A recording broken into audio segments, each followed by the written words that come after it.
Money mantra. Money mantra. Manage your mind. Manage your money.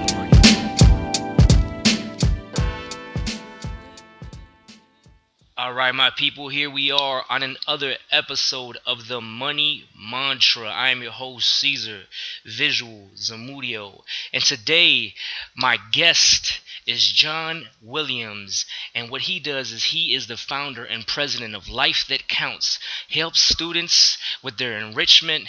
He helps them get inspired through different talks and conversations with them, and he helps them get in the right direction. John, please tell me how you're feeling today, man.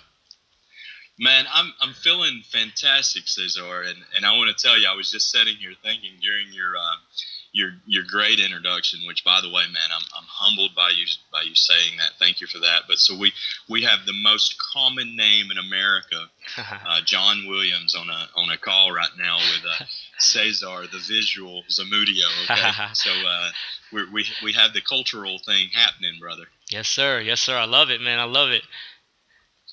So, John, tell me one thing, man. Is there anything that you want to fill in really quick that I might have missed out on that intro? Man, you nailed it. I'll tell you, brother, the reason why I do what I do, man, I grew up, just a little real quick background. I grew up, I've never met my father. Even to this day, I don't know who he is, that kind of thing. Grew up in a really jacked up situation. The show's on money. Man, money was always an issue. Even though, grandparents, I lived with extended family. It was always a messy situation. Man, they worked, but because of substance abuse, alcohol abuse, drug abuse, different things like that, man, they always wasted their money. They blew their money. They never had a plan. And man, because of that, I just grew up in that environment that was just this negative, terrible headspace.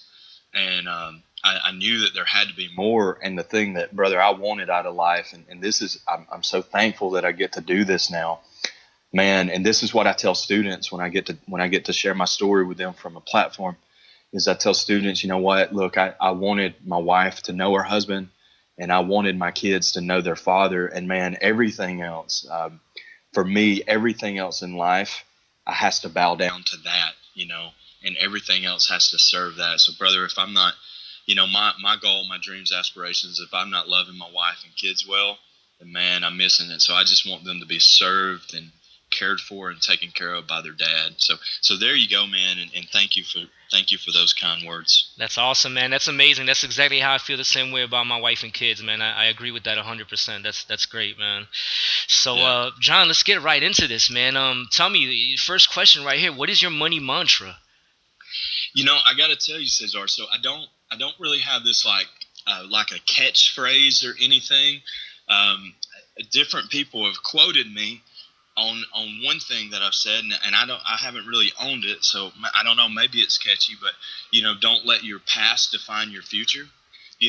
So, but brother, at the same time, like I was sharing with you guys a while ago, is so I grew up in this this jacked up environment, and my mom would always say things like, well, money doesn't go on money doesn't grow on trees. Mm-hmm. And, well, we can't afford that, and we can't afford this. And, it was almost, man, I hate to say it, but this really, really, like, I wouldn't even say working class, man. I would say just like, almost like this, it almost kind of inner city, kind of almost even, urban kind of ghetto environment even. And man, it was just always this negative headspace. So what I want to gravitate toward, and what I just want to navigate toward and position myself in life as, let's not use these negative. Let's rephrase our language, and let's rephrase the way that we talk, and let's rephrase the way that we think. Because whatever's in our heart, that's what's going to come out of our mouth. So if we know that we have a positive future and positive hope, and if we know in our hearts that we're, this is going to be good, we're going to work through this. Times might be tight right now. There's this a guy by the name of Guy Kawasaki, and I couldn't recommend him more. He wrote a book called Rich Dad, Poor Dad, and I don't want to give away a lot of it, but the guy in the book who he calls his rich dad was the one who said, "Hey, we're not poor. We're not poor. We're just in a low place right now. We're not poor. And he wanted to just redefine that language. We're not poor. We're just working there, So, man, whatever situation in life that we find ourselves in, man, if we keep driving our feet and if we keep moving forward and if we keep focusing on the positives and if we keep the man, there's so much negative stuff in this world. We don't have to go that way, right? Right, Cesar. Right. Let's just keep focusing on the positive headspace and moving forward in that respect. And brother, I think another thing that I would add to that is just start your day with those positive affirmations. I'll give you guys another one to look up. A little lady by the name of Amy Cuddy did a TED Talk, and it's got like 40 or 50 million views or something, and it's on this idea of presence, man. And if we can get ourselves in this mindfulness position to where we, our shoulders are pulled back, our chest is out, we're not walking around cocky or arrogant, right? Because there's a difference between arrogance and confidence, but it's just where we use that positive self-speak, that neuro-linguistic programming, right? And if we, when we're brushing our teeth, man, just put one hand on the hip and just pull those shoulders back and just start to go ahead and mentally think about the outcomes that you want throughout your day and just rephrase your whole posture to change that way of thinking. So, man, I'm going to tell you that's been a huge thing in my life to just employ and do. Definitely, man. Great stuff right there, John. I agree with you 100% on those. I think really the way we think is really what we bring into our life and what we eventually become. So taking those negative thoughts away from us is extremely important, man. Great point.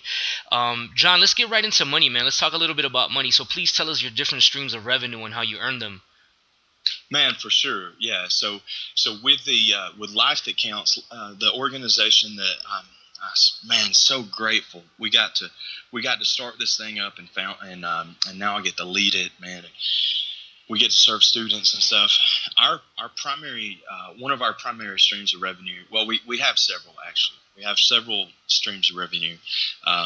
So I'm a speaker, Cesar. So I go and speak to students, lead and speak at corporate groups and different things like that, and we share these trainings. We actually do these trainings on getting in a positive headspace, being mindful, being conscious of who you are, who I am as a person, because when we can understand ourselves, it helps us to understand each other better. So different things like that. We receive federal grant funding through through our government here in the U.S. It's through the Office of Justice and Juvenile Delinquency Prevention. So we receive that funding to do our year-long positive youth development mentoring programs in schools. And I want to hit on what that is just a little bit, because peer mentoring is still relatively a new concept that people haven't actually wrap their minds around yet.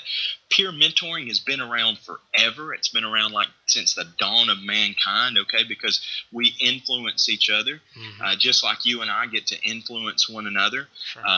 As well. We're either going to be positive we're going to be intentionally positive with our influence, or we're not. Because the thing is, and you know this, peer pressure happens all the time. And it happens without us thinking about it. So we come into a school and we come into a situation, and what we do is we recruit and train those upperclassmen students here in the U.S., 11th, 12th graders, we'll call them juniors and seniors, and they're 2 or 3 years, sometimes 4 years older than the kids in their groups, and these are their mentor groups. And each upperclassman mentor, they're going to have 3 or 4 mentees, people being mentored, that they work with throughout the entire course of the school year. So like here in the States, where we are in Alabama, our school year is going to typically be from the end of August to around the end of May. So we do those mentoring programs, man. We intentionally focus on, we ask students this question: hey, where do you want to be in 5 years? Okay, what do you want to be doing in 5 years? And that question, those positive, healthy outcomes, we look at man, we look at sexual abstinence, we look at drug abuse prevention. A huge focus is empathy and compassion. How can we be endeared to one another, where we can be willing to love one another and serve one another, even past different cultural biases and different makeups like that. So we want to teach students these. We want to implement or instill these values in the students so that they can begin to think and formulate a plan and a pathway for their own life so that they can be as successful as possible. The mission statement of our organization, and Cesar, I tell you, man, it's a mission statement of my life. I want to help people make better decisions for healthy outcomes. So the speaking, the peer mentoring, consulting, training, different things like that, those are going to be our primary streams of revenue. That's awesome, man. I love what you're doing, John. That's great work right there, man. Really awesome stuff, man. Thank you, brother. John, so look, we know that you've got a few awesome things going on with Life That Counts. The streams of revenue are there, and you're doing it all through some great work. But I know that things weren't always going well for you. There had to be some really tough times. I know we talked about it a little bit earlier. So what I want you to do is really walk us through that moment in your life during your worst financial time, and give us some detail and really elaborate on your mind state during this hardship. I'm going to tell you, Cesar, probably the worst financial time in my life was when I was a child. And of course, I've had difficult times as an adult. Okay, we all do. It happens, and I could walk you through a couple of those times where money was really lean and resources, economic resources weren't as strong as they needed to be. But even in those times, I'll just go ahead and put this out there and tell you guys that, man, that things have a way of working out, don't they? Mm-hmm. And if we stay focused and we keep positive and we keep driving, man, it will. But Cesar, I want to take you back, man, to when I was 9 years old, and I was a little boy, and we lived in a house with my extended family. It was me, my mom, my brother Mikey, and we, man, thinking about it, dude. One day, my mom, man, she would work 50, 60, 70, sometimes 80 hours a week. I'm not even kidding you. She worked in this factory, and she would bring home her paycheck. She would help basically pay the bills for all 11 people living in the house. I lived with my grandma and my uncle. My uncle was an alcoholic. I had 2 aunts, and my cousin lived with us as well. And, man, my mom would basically try to pay all the bills for everybody. And, man, I remember there was never food in the house. There was never, so I would go and I'd want to make a sandwich or something, man. There were times where I fell asleep after school, and I'd wake up and I go into the kitchen to try to make a sandwich. And some of your audience is going to get this reference, because if you've ever seen the movie Friday, at the very beginning of Friday, they're wanting to make some Kool-Aid or some cereal milk or something. And, one of them goes, I think it's Chris Tucker, right? Chris Tucker goes to the kitchen and he's looking for some milk, right? And he finds the milk because he wants to make cereal. And he's like, man, you ain't ever got 2 things in your house that match. Yeah. Man, it was like that, because like I just wanted a sandwich, and I would wake up just wanting a sandwich, man. And we'd have bread, but we wouldn't have anything to put between it. So I'd look in the fridge and find like some mayonnaise, man. So I had like a mayonnaise sandwich. You know what I'm saying? So, man, I'll tell you, we go through those times in our life that are really tough and really, really hard. But, man, I'm going to tell you, brother, the goal is, allow those moments of pressure. So I love to weight train and lift weights. And, brother, what we've got to do is when we're under that weight, when we're under that really heavy weight in life and whatever, we've got to allow that pressure. We don't buckle or collapse under that pressure, but, man, we push against that pressure and let it make us stronger. You hear what I'm saying? Yeah, definitely. And we fight against that, man, and we wrestle with it, and we work that, and that's what makes us stronger people. I love this saying, man. It It says men are like old trucks, old clumpy trucks running down the road, like stuff falling off of them, they're like barely held together. But man, when you put that old truck under a heavy load, man, something about that truck, it just runs straight and it runs true. And even especially as men, so I'll talk about the guys listening right now. Because our ladies are great at doing this. Women are great at doing this because they want to take care of and protect and provide and preserve and all these types of things. But sometimes as men, sometimes as guys, sometimes we don't take ownership for things, and we have to take ownership. We've got to be like those old trucks, and we've got to be faithful and reliable. And when times get tight and when times get tough, man, we've got to push against that negative headspace. We've got to push against that pressure. We have to control our emotions and not have any outbursts. And we have to use these things, man, and fight against them and push for the good. Yes, definitely, John. John, you know what? You made an awesome point right there at the end about, being like an old reliable truck, man. I really like that. That's very very detailed, and I dig that, man. That's a cool way to break it down. And something that you mentioned about the mayonnaise sandwiches, man, I resonated with that because I've had many mayonnaise sandwiches in my lifetime, man. especially as a kid, man. You acquire a taste for it. Oh my God! It's funny. Like there's times where I'm sitting here in my kitchen and I'm cooking dinner for my wife and kids, and I'll call my wife. I'm like, yeah, I'm making some chicken and potatoes and this and that, and I tell her like, you know what? But I really got a taste for mayonnaise sandwiches, and she'll just laugh. She's like, stop. We're just no more mayonnaise sandwiches. Yeah, man. Cesar, I've got to tell you, brother. Let me comment on that. It is so good to hear that you serve your family in that way. Because I love to serve my family in that way. I love to cook for my wife and for my kids and help clean house and help just help take care of things like that, to show them that that we're going to be men and we're going to serve. Because like even this podcast that you get to do, man, this is fantastic. But you know what?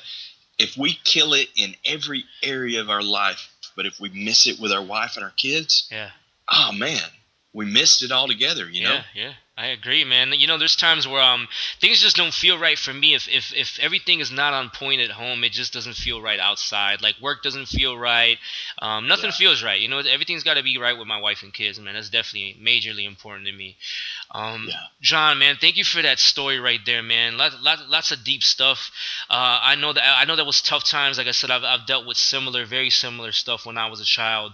But you know what I really want to know right now, man, is what did you learn from that, man? Really give the people that are listening, something that you learned from that experience, and what would you like the listeners to take away from that? You know what? Here's what I want you guys to take away, and I want to tell you about some really exciting stuff that we're doing right now. But the exciting stuff that we're doing right now, we wouldn't be able to do this if it wasn't for making that decision. This is what I want your listeners to get. So if you're listening to this right now, I want you to zero in on what I'm saying. I want you to catch this. Don't miss this, because this is why you got to this point.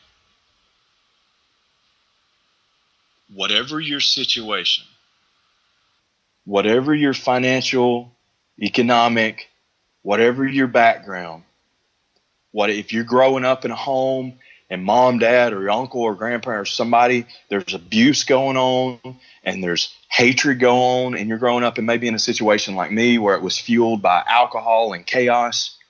Or man, maybe you're growing up, maybe you're coming in this place, or maybe you're that mom or dad, and maybe, things on the outside, they look great and you got it together. You got a nice car, you got a nice house, you're like rolling, you're killing it, like you're a baller. But man, here's what I want you to know, that the person who's the baller and the person who's not yet, you got to have this headspace where you've got to know that you're loved and know that there's greatness inside of you and know that there's this amazing potential inside of you. Know that you're a powerful person. Know that you're created for purpose. Know that you're created to give life and to speak life into other people. Know that you have a mission. Know that your life is valuable. Your life is valuable than any amount of money, than any amount of vacation or some, yacht or some airplane or some whatever. Your life is so much more valuable than just those externals. We think money, and we think money is what can I buy and what can I accumulate. That's not the point of money. All money does is amplifies what's there already. All money does is give us passageway through life. But man, you got to know, and you got to own that you're created for something amazing in this world, and you've got to just plant your flag, dig in your heels, and go for that. And man, you're going to have haters. You're going to have people who are close to you, who are around you. And man, I call this crab bucket syndrome, right? Cesar, what happens when you have a bucket of crabs? Man, you already know, man. They pull you down. They pull you down, man. That's right. And man, you've got to break away from that. You've got to break away from those negative mindsets. You got to know yourself. Listen, somebody needs to write this down. You got to know your triggers, know what sets you off. And when you're coming up on those emotional things, because what our amygdala in the back of our brain, that almond-shaped thing, amygdala is Latin for almond, that thing in the back of our head, it responds 100 times faster than our conscious brain. So we've got to set our conscious brain to control our amygdala, those fight or flight responses. We've got to know when we're getting in those fight or flight responses, so that we show up and so that we are that person. There used to be this saying, and the saying goes like this, and I want to be quoted for this right now. The saying used to be, you got to fake it till you make it. That's not the truth. Don't fake it. Don't fake it, because you're not a fake. You're not an imposter. You're not a hypocrite. Don't fake it. Men and women, young guys, young ladies, you got to be it until you become it. Whatever you are, be it until you become it. And you know what? Maybe that's my mantra. Be it until you become it. I like and that. Get out of that negative headspace. And man, aim for those things aim for those dreams and those goals. You know when you lay your head on the pillow at night, you know who it is that you want to be. Run after that every day. Awesome, John. I love how you found your mantra in the middle of this interview, man. That's awesome. Keep that one. Hold that one tight, man. I like it. Oh, yeah. I like that. So, John, this is going awesome, man. This is great right now. Listen, what we're going to do is we're going to take a quick break. We're going to plug in our sponsors. Then we're going to bounce right back into these final questions with you. Awesome. What's good, my people? So I'm not sure if you're aware of this or not, but video has 135% greater organic reach over audio, photos, or other type of media posts. Now, if you're an entrepreneur, a podcaster, an artist, or anyone else trying to get an audio message across, the best way to do this is to combine it with video and photo. And you could do this at wave.video. That's WAVVE.video. Just go to their website. You could get a free account. And if you need any support, contact them. I've personally been able to work with Baird Hall. He's the founder. He's an awesome guy. He helped me set up everything for Money Mantra. So please go to wave.video. That's WAVVE.video. All right, my people, we are right back here on the Money Mantra, and you know I am your host, Caesar Visuals Zamudio, and we are here with John Williams, getting ready to wrap these questions up. So, John, let's get right into it, man. Tell me, what is your biggest challenge when dealing with money? Oh, brother, we run a nonprofit, so we're always after it. So I wouldn't say it's a challenge. We just always aim to be the best possible stewards of what we have. Awesome. How about personal mindset? What gives you problems? Staying in that positive headspace, knowing that I'm not an imposter. And even every day, the things that I've shared with you and with your listeners, these are things that I consciously practice and do. Great. How about your biggest strength when dealing with money? What's that? I would say, again, the biggest strength is probably our biggest challenge, because we want to be the best stewards of what we've been given. How about personal mindset? What's your strongest? I'm a big guy. I'm 6'3". I'm 250 pounds. I'm sitting somewhere around between 8 and 12% body fat. I love to lift in the gym. So I'm a bold person. As you can probably already tell on this interview. Most definitely, man. All right, John, tell me, every day when you wake up, man, what's the greatest thing you're looking forward to in your life? Oh, man, the beauty of the day. Yeah. Watching this beautiful thing called life just get to unfold. Yes. Do you have a daily routine or any habits to keep you focused on your goals? Yes, I do. I get up, get myself out the door, hit the gym. I've been doing that with my son. We'll hit the gym. We'll wake up either 4:35. The mornings that we don't do that, I carpool. We've decided, even though we have more than one car, we carpool together as a family. It gives us an extra 2 hours as a family together for our commute during the day. Especially when I'm in town and stuff. That's what we do that, make that happen.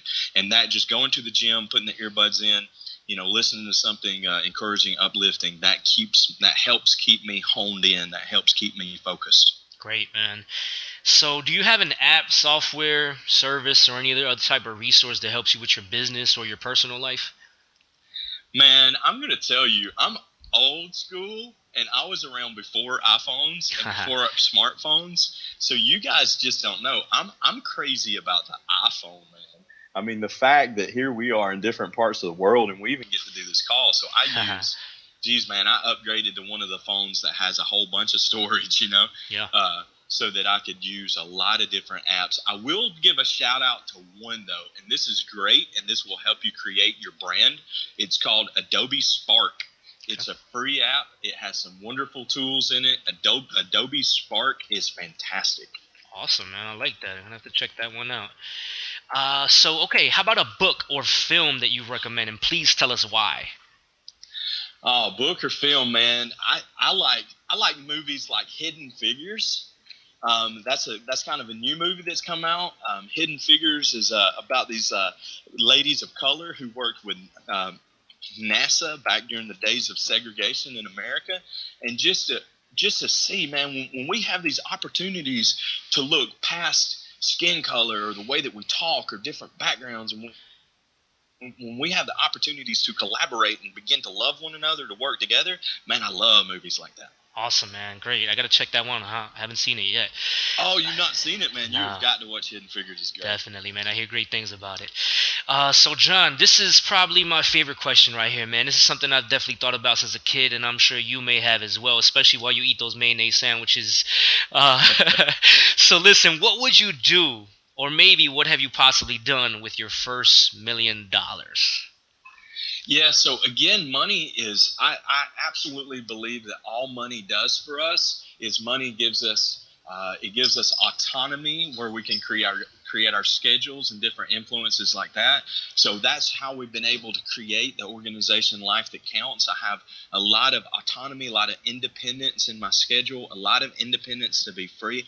Guys, I just want you to know, all that money does is amplifies what's already there. You're either going to serve yourself and make much of yourself and live this, lavish, whatever, insta-famous lifestyle, or you're going to figure out a way to serve others, I think. Yeah. That's awesome, man. That's amazing. That's exactly how I see it as well, too, man. You really could do whatever you want with it. Whether you got $100 or $1 million, it's up to you what you do with it, man. Awesome. Make $1 million. Yeah. That's right. John, so listen, we're here at the end, brother. I really need you to just give us some final personal advice. Tell us where we could find you, and please plug in anything that you want to plug in. Yeah, so I'll give you 3 things, because from these 3 things you can connect with us anywhere. So I like Instagram. I'm on Twitter. We're on Facebook. We're on all that. I'm not on Snapchat. I just don't. But on Instagram, it's The Real John Williams, at The Real John Williams. And I just tell you, whoever John Williams is, dude won't give up his name. I even offered to buy it from him. He won't let me buy it from him. But we have a couple of websites too, therealjohnwilliams.com, and also our organization, Life That Counts. It's simply lifethatcounts.com. Got you. How about some final personal advice and anything else you may want to plug in? I'll tell you what, guys, just what I was telling you earlier about each day, staying up in that positive headspace, getting yourself started in a right frame of thinking with a right positive mindset. Man, each day, when we're in that car, when we do the commute together, we read some stuff together. We go through that. We discuss that as a family. And not only do I want to get myself in it, but because I'm a husband, I lead a lady. I'm a father. I lead boys. I want to help them get themselves in that personal mind space, that positive mind space as well. Awesome, man. And I know you did mention you have a friend, Ricardo, that you have a project you're working on. Could you tell us a little bit about that? Man, Ricardo Gonzalez is doing this, and you can find him right now. You can find him over at Bilingual America. That's his organization's website. Ricardo, we reached out, we connected a little while ago, and we're working on this project that's called the 6 Stages of Cultural Mastery. And guys, what this is because we all know, like, we live in a world right now where we're trying to figure out how to get along with one another, and we're trying to figure out how to love one another beyond cultural biases and beyond these stigmas, right? We stereotype each other, and we're trying to figure out how to not stereotype one another. So, guys, we're working on this project. It's called the 6 Stages of Cultural Mastery. The book releases May 5th. Along with that, we're working on getting website and things like that going. We're also developing trainers right now, corporate trainings. We'll develop trainings for every sector, from the business world, top-level entrepreneurial, C-level peoples, all the way to nonprofits and different things like that.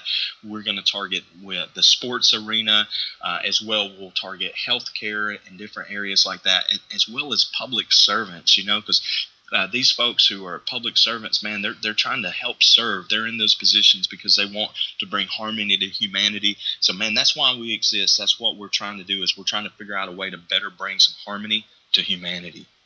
Love it, John. Love it. All right, John, I want to thank you once again for your time, man. It has been a great interview. And as always, man, I want to wish you and all the listeners nothing but peace, blessings, and hundreds of lessons. This is your host, Caesar Visuals and Mudio, and this is the Money Mantra.